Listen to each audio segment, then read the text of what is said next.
जरांगेचे fake ID वाले लोक आहेत, जे जरांगेचे काही कार्यकर्ते आहेत, जे अशी अफवा पसरवत आहेत, जे असं फेक निगेटिव्ह तयार करतायत. मी खूप चांगल्या कामासाठी मुंबईला चालली. महिलांवर होणारे अन्याय अत्याचार याला कुठेतरी आळा बसावा, आणि माझ्याही त्याच्यामध्ये मागण्या आहेत बऱ्याच. ह्याच्यासाठी मी आंदोलन करते. मी 2 दिवसापूर्वी पण सांगितलं होतं, आणि काल रात्री ती तयारी चालू होती ना आंदोलनाला. आता किती दिवस लागतायत?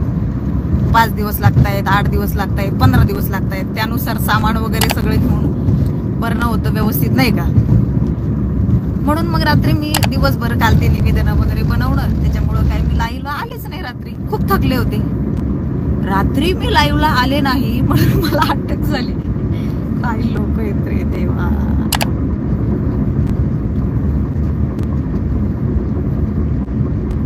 नाही लक्ष देत मी.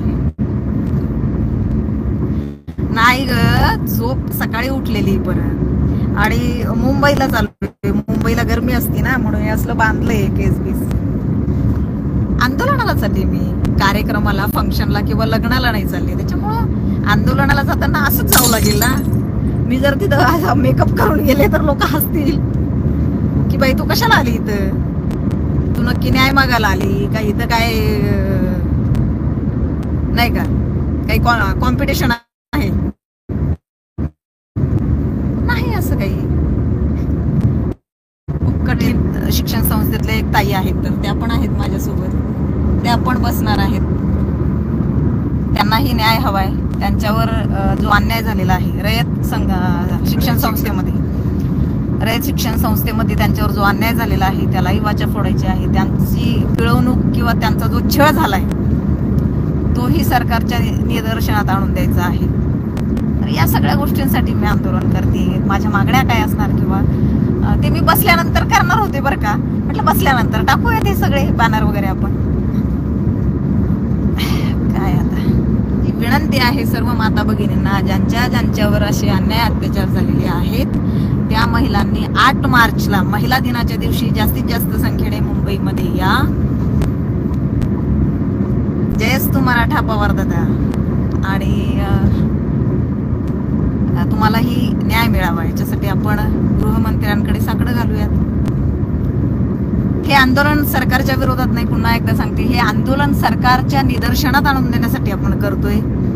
कारण आपले गृहमंत्री खूप चांगले आहेत, देवेंद्र फडणवीस साहेब, परंतु काही गोष्टी त्यांच्यापर्यंत जात नाहीये, तर त्या त्यांच्यापर्यंत पोहोचवण्यासाठी हे आंदोलन करतोय आपण.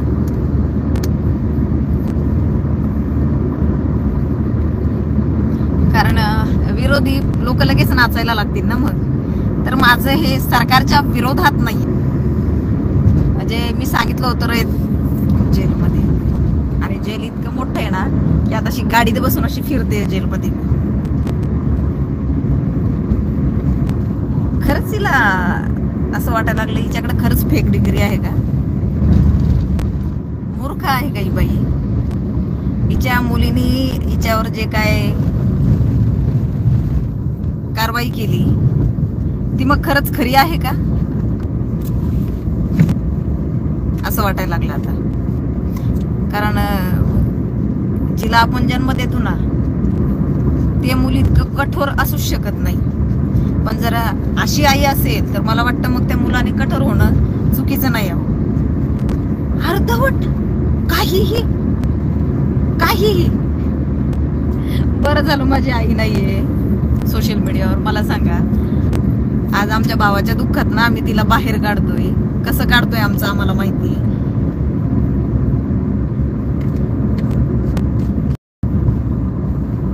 कुठल्या आयडी बोलतायत? मला काय सांगितलं कुणी? मला तर कुणीतरी फोन करून मी तर बघितलंय नाही कुणाचीच. मी तर कुणाचीच काही लाईव्ह बघितली नाही किंवा काय नाही. पण मला काही लोक फोन करून सांगतायत. कुठल्या आयडी सांगतायत?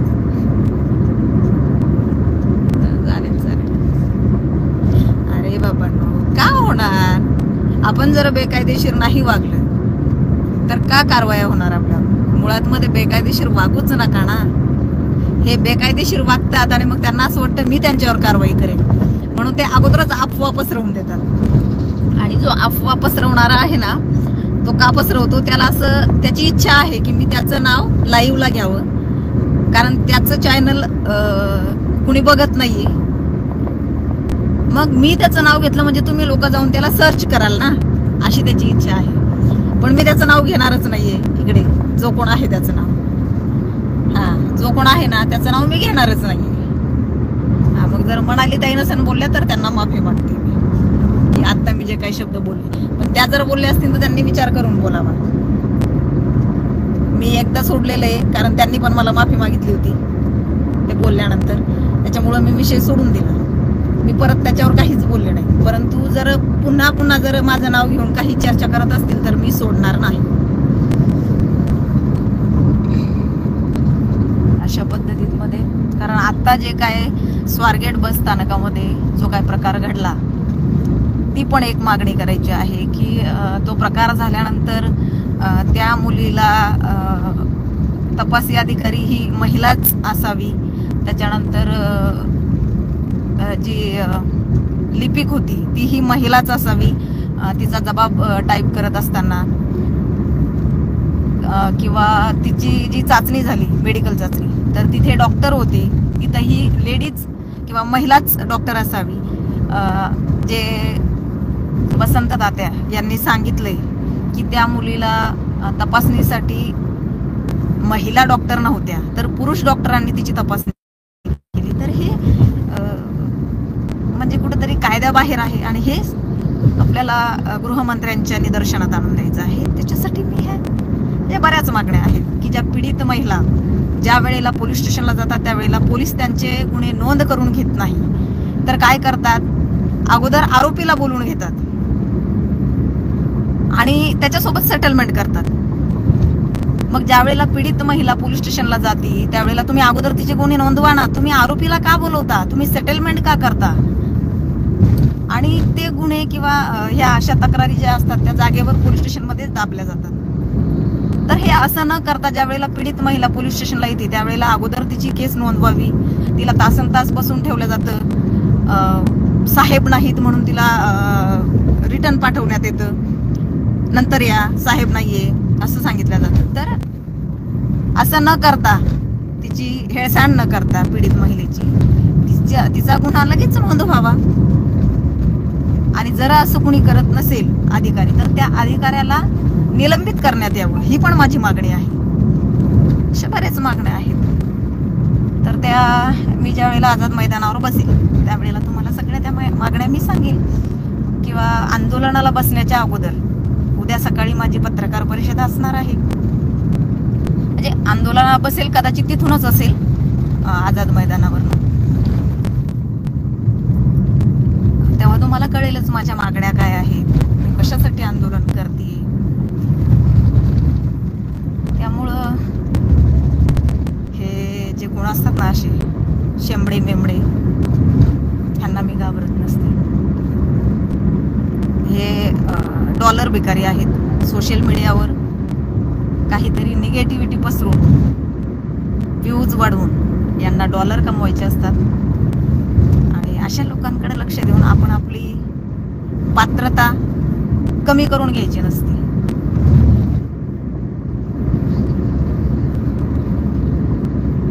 आहे ना दादा, SIT चौकशी तो मुद्दा आहेच आहे. आणि जोपर्यंत चौकशी लागत नाही ना, मी तर म्हणते ना, किती महिने लागू दे ना, दिवस लागू दे, आझाद मैदानच सोड नसते. तो मुद्दा तर अगदी महत्वाचा आहे बघा. आणि हे मुद्दे काय आहेत किंवा कशा पद्धतीत आंदोलन असणार आहे माझं, ते मी आझाद मैदानावर माझी पत्रकार परिषद ज्या वेळेला असेल, म्हणजे आझाद मैदानावर असेल की पत्रकार भवनमध्ये असेल हे सांगता येणार नाही, तिथे हे मुद्दे मी मांडणार आहे. ती नाचायचं ना, तुला ते नाच आहे ना, निवडणूक होऊ दे, सगळ्यात अगोदर जेलमध्ये संगीता वानखेडे जाणार असं ही लोक टाकत होती. पण काय झालं,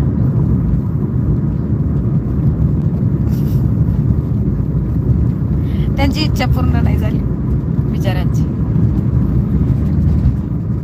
मी खरंच आता जेलमध्ये असते जर महाविकास आघाडीचं सरकार असतं ना, खरंच असते जेलमध्ये. काय काय माझ्यावर अक्षरशः देशद्रोही ठरवलं असतं त्या लोकांनी मला, त्यांच्या विरोधात प्रचार केला म्हणून. देशद्रोहाचे माझ्यावर कलम टाकले असते त्यांनी.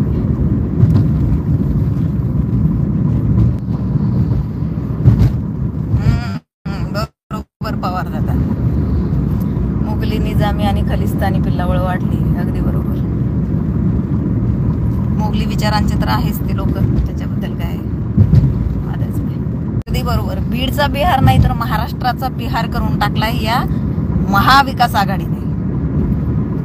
बीडचाच नाही तर महाराष्ट्राचा बिहार.